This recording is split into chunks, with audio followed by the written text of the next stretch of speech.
കോട്ടപ്പടി കൽക്കുന്നേൽ മാർ ഗീവർഗീസ് സഹദ പള്ളിയിൽ പെരുന്നാൾ ആഘോഷം ആരംഭിച്ചു. കോട്ടപ്പടി കൽക്കുന്നേൽ മാർ ഗീവർഗീസ് സഹദ യാക്കോബായ പള്ളിയിൽ മാർ ഗീവർഗീസ് സഹദായുടെ ഓർമ്മ പെരുന്നാളിന് തുടക്കം കുറിച്ച് വികാരി father Jose പരത്തുവയലിൽ കൊടിയേറ്റി.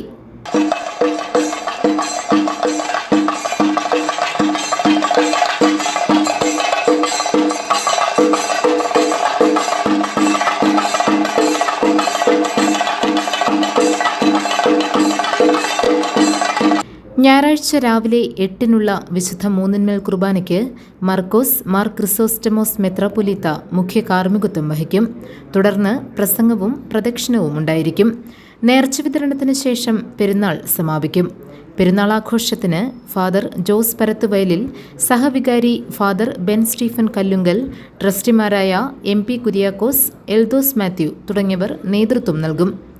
GTV news, Kottappadi.